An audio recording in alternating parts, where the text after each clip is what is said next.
Right guys, we're back with another video. As you can probably tell by the title, I'm trying out some Ultimate Team. There's a few reasons why I've kind of moved into Ultimate Team a bit more. Firstly, I was getting a bit frustrated by having to pick certain teams and them having weaknesses and people bombing me with the Chiefs a lot. It's hard to stop the Chiefs with man coverage when Tyreek Hill goes long, and I was getting a bit frustrated with it and kind of wanted to create my own team to my play style and see how it worked. And then another reason is the comp on Ultimate Team is a lot better, I think. So it's a good way of challenging myself, get myself better at the game, and then hopefully I can give you guys some tips and advice from there. I thought I might as well film one of my close gameplays. I've had a few blowouts where I've beaten people quite well with my new team, but this game is going to be a close game. And yeah, we'll get straight into it. We're loading up here. You can see his top three. He's got Night Train Lane, Steve McNair and Revis. Absolutely stacked team. And I've got Brett Favre, Stefan Diggs and Deion Sanders as my top three. His team is going to be way better. So that's one common thing I'm finding at the moment is a lot of people's teams are stacked. So it's kind of a scheme over team for me. I've got to sweat every game just to beat some of these people because they've got some stacked teams. So we come in here, we've got a 3rd and 9. You can see some of my adjustments. I think I'm doing a cover three with a cloud at the bottom and then a spy. And he has a nice little concept, 2 crosses, one underneath, one over the top. I pick the underneath and he gets the one over the top. So he's moving the ball quite nicely. You come here, he runs the ball second and 2, and it looks like he's got his flat route open, hits the flat, Sanders bounces off and gets another 20 yards, and then we get a big hit from Simmons just to let him know not to do that again. He runs the ball again, so it's a common theme, which I probably should have picked up on, that he's kind of running the ball, trying to establish a 2nd and short, and then 2nd and long. If he's got it, he'll try and throw. There, I kind of pass commit thinking where he's going to pass it, and he gets a touchdown with an inside zone, so I should really be blowing that up. But he's 7 up. He's got the better team, so I've just got to stay in the game, make sure I don't make any mistakes myself, and then take it as deep as I can. So we have a nice little drag route there. Come up to a 3rd and 2, just trying to put a load of crossing routes over, make him pick one, and he forgets about the flat zone. Reggie Bush with the 1st down, and yeah, we're moving the ball. So we've got 1st and 10 here, a few crossing routes again. Jared Judy is a beast on this game. His stats maybe don't say it, but he just beats every man coverage, so he's an absolute tank. And we get it to a 2nd and 4. We have a few more crossing routes come in. Jared Judy, as I said before, is a tank, and he get him on the crosser. Brett Favre with that gunslinger, just pinging it in there nicely. And then we run with Reggie Bush just to get the yardage a bit smaller for the 2nd down. Then we come out here. I have the hitch really, really late read. If I threw it any later, it was definitely a pick. Should have seen it early and gone early, but got the 1st down. That's all that really matters, and we're moving the ball. I have a few more crossing routes, and I don't know if it shows it in the play out there, but I had 2 streaks. I kind of realised he was doing cover 3, so I was going to isolate that safety. Put the 2 streaks out. The right streak was open, and with that gunslinger, he throws it so quick that it was an easy touchdown. Good catch from Calico. So we get here, 3rd and 4, sorry. Bit of man coverage. I think I'm going to try and send a bit more heat. Now I've kind of understood his reads a bit more. I do want to also blow up the run.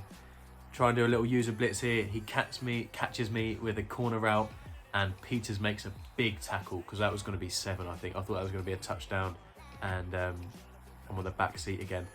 He runs the ball here, 1st and 10. I've not really learnt my lesson. I need to fill up the box a little bit more, especially for the 1st downs, like I have here. And as much as I need to fill box, it makes no difference as he gets the 1st down. But yeah, I need to be a bit more positive in stopping the run, make him throw a little bit more. I've got the spy out there trying to blow it up, and then I use the other safety and jump into the gap and stop him nicely. We get him to a 2nd and 11, so he's definitely going to throw the ball here. I've gone to man coverage, put a few clouds on the right hand side. He playmakers him up, and Deion Sanders with the pick. That's a big pick. I have 50 seconds now to move my way down the field. 2 timeouts. As long as I get a few crossing routes open, I should be fine. So first off, I see the drag open, which is the most stupid read you can ever use. I've got to use a timeout already, and I've gained 6 yards. So I need to be a bit more aggressive early on there, or at least throw the ball away and stop the clock. Bit of an experience there. Probably saw my first read is obviously the drag usually. So I said, oh, he's open, I'll throw it, and it's cost me really. I've wasted a timeout, and I've not got much better ball position. So I get here 2nd and 5, have a little more crossing concepts, hit the drag, and that's Calico. So I think I'll quick huck here. Yep, no huddle.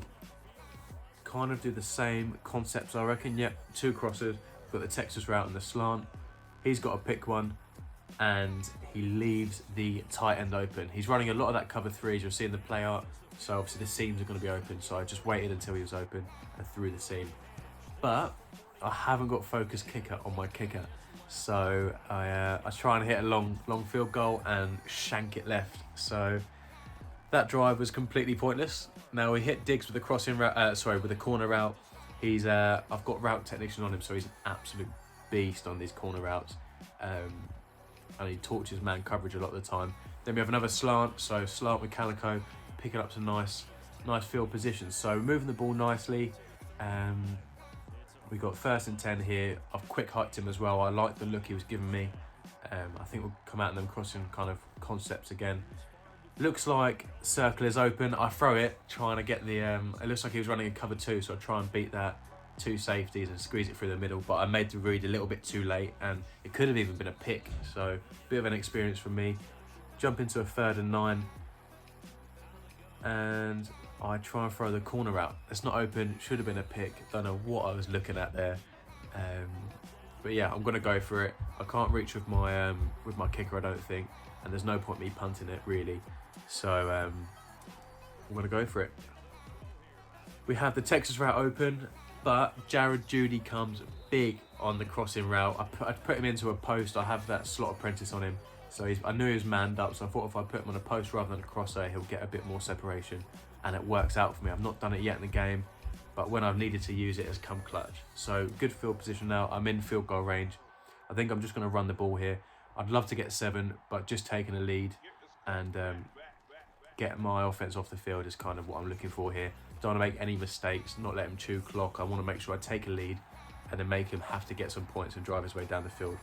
Come to a 3rd and 4, I motion out my wide receiver just as a smoke screen, just to make him think I'm passing, but he blows it up nicely, and this time I'm accurate kick, take my field goal, makes it 10-7.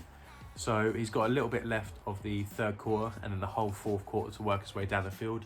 I'm quite conscious that if he gets an early touchdown, it gives me loads of time to then work my way down the field and get a touchdown myself. And if he only gets a field goal, I could just take my time, move my way down the field, and only need a field goal to win it. So I'm pretty happy in this position. I'm up, so he needs to score some points. He comes into the inside zone and I blow it up nicely. So I'm learning more about what he was doing. As you can see, I've changed it over G, so big nickel, which fills the box a bit more because I was coming out in the 3-3-5 wide to start with. You can see him on my play art. I'm trying to be a little bit more aggressive. He has that has the post route, the little post, and he just beat me. He was coming into my curl flat that I had ready for him, but he threw it just early enough where my guy couldn't latch onto it. So it was a good read. Now we got him in at 2nd and 8, blowing up the run again. There's a flat route open and he throws it, but I don't know who I had manned up. It might have been Taylor Mays. I moved him across just in case he threw the flat route early, and he drops it, so that's huge. So 3rd and 8, he comes out an empty base flex and does a curl route concept. So it must have been all hitches or something, or curl route, but that's quite important. When he comes to his big read, his important down, that's his go-to play. So you store it up there and you make sure you remember for next time so he can't get you again. 1st and 10 here, 2 minutes 40 in the clock. I think he's going to try and take it down to the 2-minute warning with a few runs. I have inside stuff there, and myself, Taylor Mays, sliding in with my user, trying to blow it up. So 2nd and 8, he only gets 2 yards. You take that, especially with the animations of running backs forward and forward in this game. You take that every time. Bit more man coverage, and he throws a drag route. It's quite a nice read actually. He beat my coverage quite well, and then he comes out in goal line normal and runs a fullback dive. I kind of wanted to see what his go-to was in goal line normal, so I kind of let it happen. It sounds like a really weird one, but I know that he wants to get 7, so when it comes to it and he wants to make that make the run, I know exactly what his go-to play is for a yard, so it was quite useful. I jump in the 3-3-5 wide and try and shoot the gap, but obviously it's the wrong defense if you're trying to shoot the gap. And luckily, he bounces off one of my blockers and gets tackled, because it could have been a touchdown there if he got on the outside. 2nd and 7 here. I change up my defense and shoot the gap with tailor-made. I kind of forget to press square and dive, so he beats him, gets past him, but thankfully we make a stop and keeps it at 3rd and 1. So as I said before, he goes to the goal line normal. Now I know the fullback dive is his go-to, so now I know I can confidently blow up the middle of the pitch or blow up the middle of the O-line, if that makes sense, and shoot the gap, knowing 100% his go-to is the fullback dive with 3rd and 1. Now if you see here at the bottom, he clicks on empty base flex. So what was his go-to on the last time he used that? It was curls, hitches and curls. So as you see with my defense, I've put two vert hooks just for the curl flats, and I'm going to use it myself. I use it on the left hand side, he throws it on the right hand side, and we get the pick with Simmons. I shade underneath. I knew that was a go-to play. He probably should have put some slants out there or something, but he's literally just put everyone in the curls and just tried to make a read. So I've shade underneath, put some vert hooks in to stop it, and that's a big stop. All we need now is a 1st down to win it. As you can see, I've gone a bit safe and just put 2 drags out there. He's using my drag route on the left hand side, but I throw it anyways, and we get it to a 2nd and 7. So 3 yards off it. As a bit of a nervy read, I just need to get the 1st down. So as you can see, I'm probably going a bit more positive here, trying to look at the corner out of the post, just because I know he'll be playing underneath. I've put Judy on a slant, and Diggs gets wide open here on the corner route, gets the 1st down, and I think he can see from here. So SY9422 GG. He had an unbelievable team, so I'm glad I can beat him, and I hope you guys enjoyed. Right guys, thanks for watching the video. Please like, comment, subscribe if you're new to the channel, and I'll catch you in the next one.